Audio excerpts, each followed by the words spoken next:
Hi.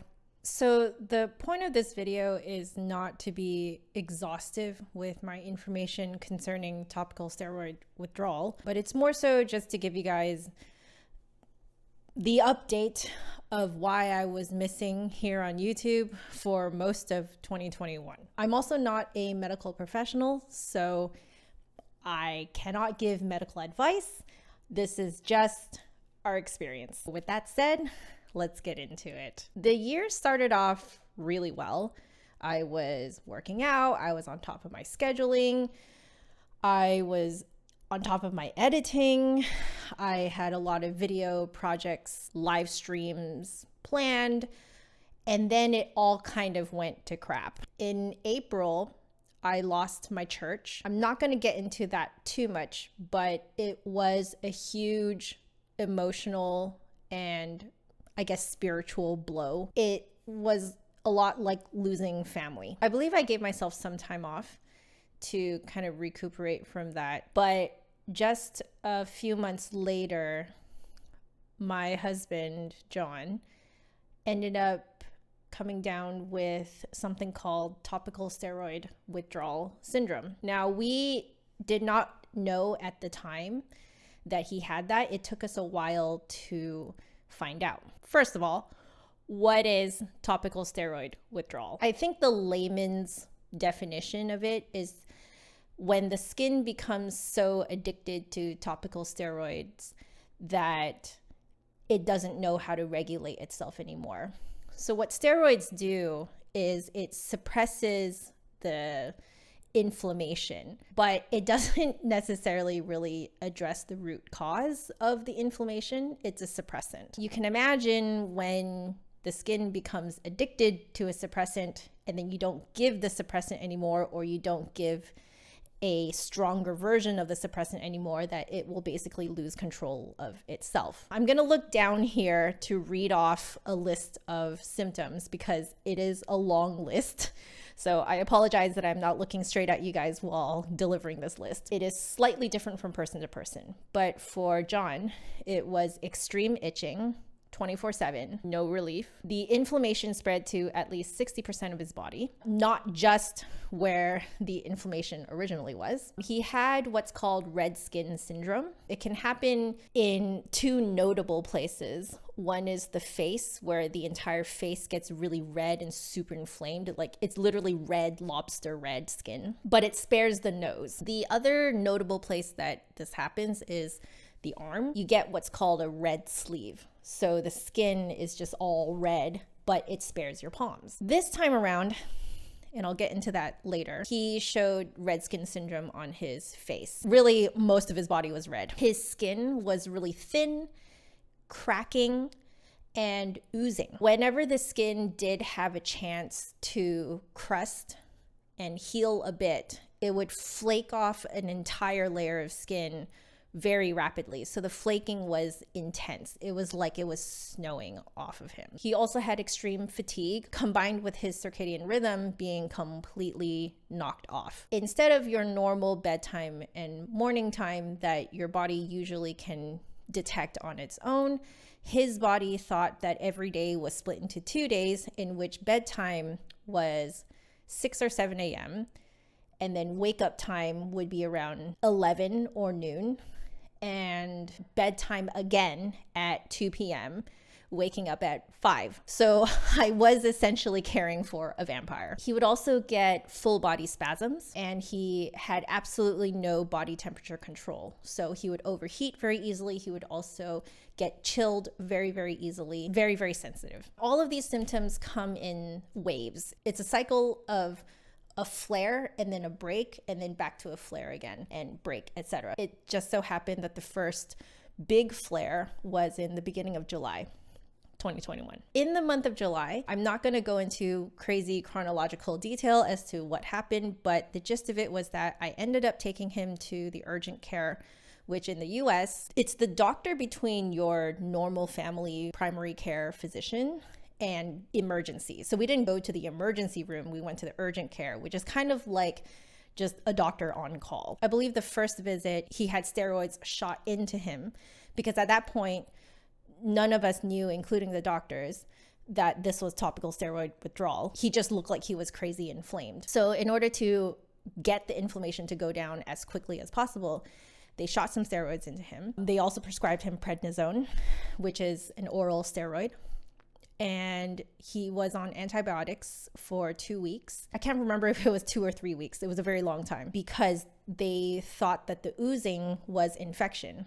We now think that part of it was infection and part of it was the blood vessels in the skin not being able to control themselves, and basically they can't suppress themselves. So the blood vessels essentially get really, really big and they crack through the skin, and obviously you would start oozing as a result of that. On one of the trips, he was also prescribed an antibiotic ointment, obviously because the oozing wasn't necessarily infection. As we found out later, the antibiotic ointment basically didn't do much. Then in August, we took him to see a dermatologist who also did not give the diagnosis of topical steroid withdrawal. At that point, his official diagnosis was acute atopic dermatitis, which is really just medical speak for you have really bad skin. And there were 3 treatments that were suggested to us. One was light therapy. Another was a full body immunosuppressant. I believe it's called methotrexate. And also a biologic, which is called Dupixent. I have heard some fantastic success stories with these treatments for psoriasis, but John's case is not psoriasis. One day, John ended up just out of desperation Googling the uses of tea tree oil, because we had heard before that tea tree oil was very good for skin issues. Google decided to autocomplete it with "and topical steroid withdrawal." And he was like, what is this? He ended up finding a few anecdotal blog posts about topical steroid withdrawal. And this was the first time he had ever read anything that matched every single one of his symptoms. He sent it to me and I started crying because it had been a mystery to us what this thing was, actually ever since I met him. The backstory is that when I first met him and we first started dating, he was actually going through topical steroid withdrawal too, we now realize. He was desperately trying to fix his skin because he just started dating me, and he told me that he didn't want me to be dating a broken man. Not that I cared, but when we first met, I actually went with him to every single doctor's appointment, to Chinese doctors, but none of that worked. We ended up finally finding a naturopathic doctor who is also medically licensed, and she helped him through the healing, but she made it very clear that, one, she was really just helping to repair his body so that his body could function at its 100%.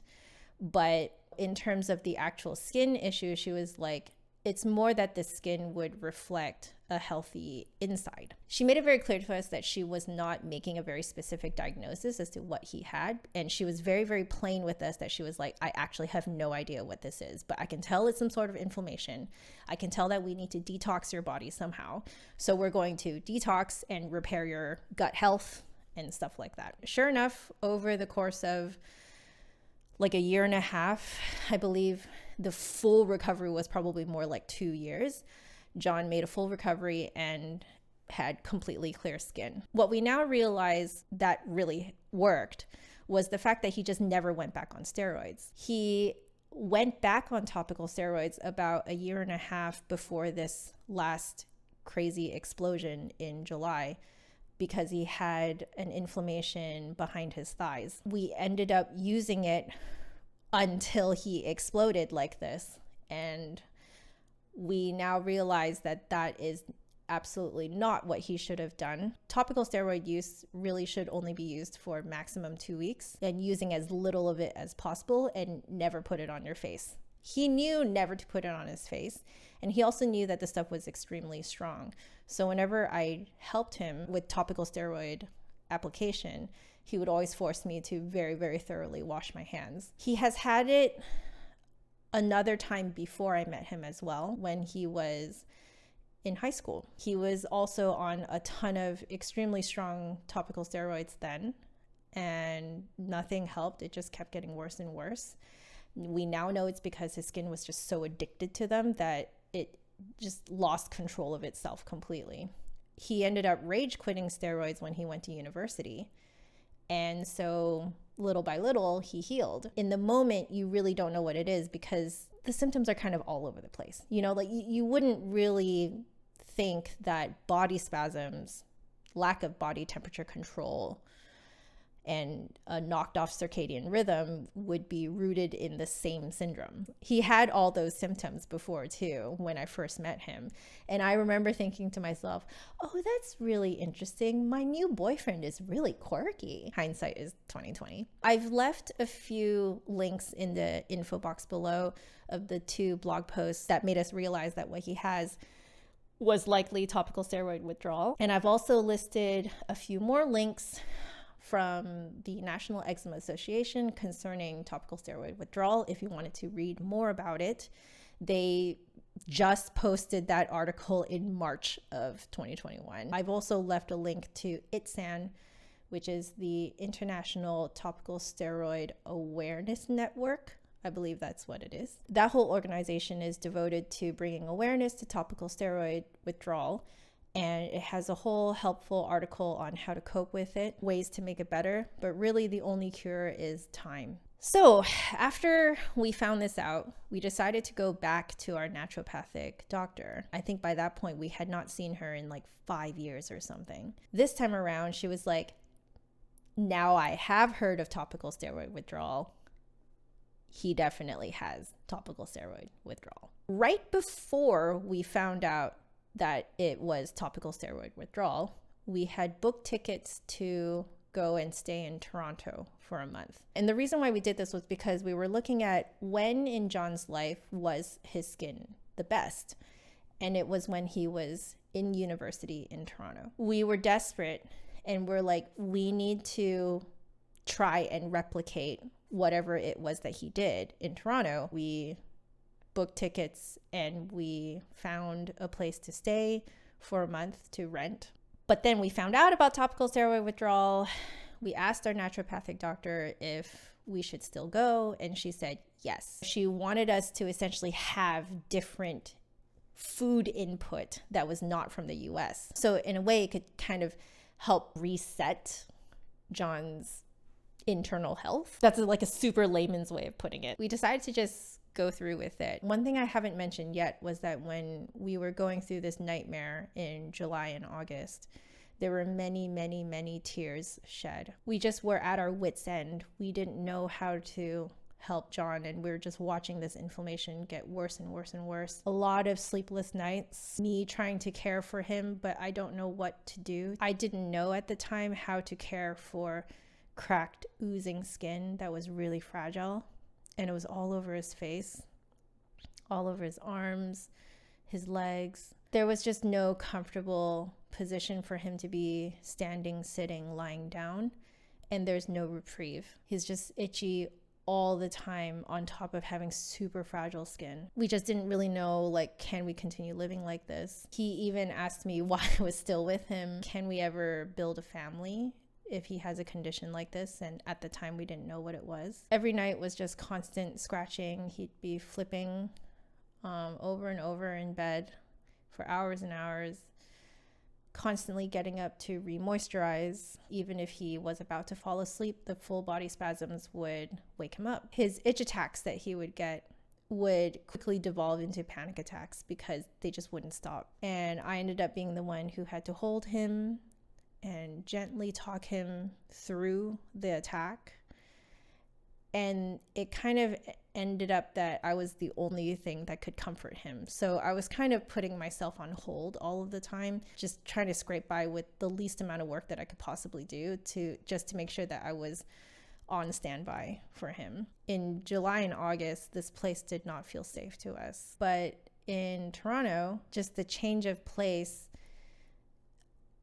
it helped me dissociate those traumatic memories from this home. So by the time we did get back home, I felt like I wanted to be back here.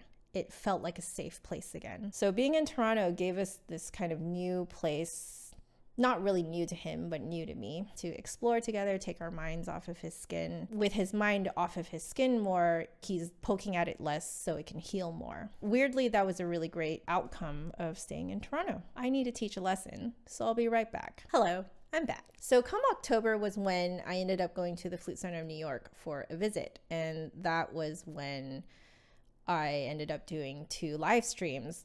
I know that came as a surprise to a lot of you. In fact, really to all of you. The reason why I did not give a reason as to why I was there at that time was because we were still trying to figure out this whole topical steroid withdrawal thing. I wasn't ready to talk about it yet because we didn't really know how the symptoms would play out. Now, when we were in Toronto, it just happened to coincide with the break in the TSW cycle.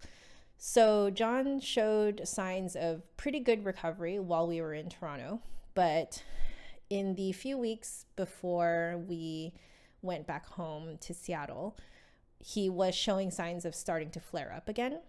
And by the time we got home in mid-October, he ended up going through a second wave of topical steroid withdrawal syndrome. So the second wave was not as bad, but it was still pretty bad. It just wasn't as bad as the first wave. And this is a pretty typical thing to happen when you have TSW, that each wave that you have is not quite as bad as the last. In this particular wave, we discovered 2 things. One was that in order to help dry up the oozing, you could use zinc oxide, which is basically the stuff that you use for diaper rash. It makes sense. You kind of have to dry up oozing skin in order for it to be dry enough to scab up and then flake off and heal properly. But we had been always told to moisturize him before. We now think that we had prolonged his first flare-up because we kept moisturizing him. If the skin is too moist, it cannot scab up and it cannot heal, and then it cannot flake off. It just keeps being moist. The other thing that I discovered was that if I gave him head rubs, it would help him fall asleep through the full body spasms. But this meant that I was awake for a long time giving him head rubs in the middle of the night. So he would fall asleep anywhere between 3 to 4 a.m. So that meant that I was awake until at least 4 to 4:30-ish a.m. That took us all the way until December. And the week before I took off 2 weeks to chill at home for staycation for Christmas and New Year's, we did see him start to recover again. He was well enough again to do all the things that he loves again. He loves baking, he loves cooking, he loves playing video games. And those were all things that I realized I had not seen him do happily and willingly since before July. It kind of made me realize that I had indeed kind of lost him for like half a year. It's now been about a month of us being able to sleep through the night at a reasonable hour. What does that mean for now? While caring for John for the last half a year, I had to basically only scrape by with the bare minimum work that I could do because I was essentially on hold to take care of him at any time. Combine that with the fact that we weren't sleeping until average at around 4 a.m. I restricted my teaching hours so that I would only start teaching at 10:15 a.m. And this allowed me to get an average of about at least 6 hours of sleep, 5 if it was really bad, before getting up and working a bit. Now that nothing dramatic is happening and he is still recovering well, I am now adjusting myself back to an 8-hour workday, 5 days a week, and that is an adjustment. I also right now am actively retraining myself to fall asleep at the same time as John. I noticed in the last month that it's like my body would refuse to let go and fall asleep. until after I had been listening to John snore for at least 30 minutes. I definitely ended up accidentally training myself to stay awake to make sure that he was actually asleep before I let myself sleep. And now I am trying to train myself out of that habit. I think last night I had a little bit of a breakthrough. I was able to fall asleep probably within 5 or 10 minutes of listening to him snore. My concentration and focus also took a nosedive during this last half a year. And this was because I had to keep putting myself on hold and on standby in case John had an itch attack that would more likely than not devolve into a panic attack. And so I trained myself to never actually focus on anything so that I could always drop everything at a moment's notice and care for him. I don't have to do that anymore. So I am finding that I have to retrain myself to have that type of focus again. I started to really put that in the forefront of my mind last week, and I feel like I've made some really great progress. I am trying to give myself some grace though, and make sure that I also don't overwork myself. So I'm trying to keep a balance. At this point of this type of life update, most YouTubers will promise that, oh, hey, like I'm gonna have a video coming out, every week or twice a week, guys, I have a lot of content. But I'm not going to make that promise to you guys because I recognize that I still need time to adjust to normal life again. But that is not to say that I don't have a to-do list of projects, videos that I want to edit, videos that I want to shoot, live stream content that I want to put on here and on Twitch. So you will have a lot to look forward to. It's just that I cannot promise any sort of upload schedule, and I hope you guys understand that. So to keep on top of my uploads, make sure you subscribe, hit that bell icon, all the stuff YouTubers tell you to do. And you can also follow my socials, which I will put in the info box below as a backup way to get notified of when I upload a video. If you want to hang out more on the regular, I am on Twitch 4 times a week, practicing for an hour each session. Honestly, it's really fun. And it's been a great source of comfort for me in the last half a year. Well, that about wraps it up. So I hope this update was satisfying and informative. Please stay happy, healthy, and safe. And I will see you guys in the next video.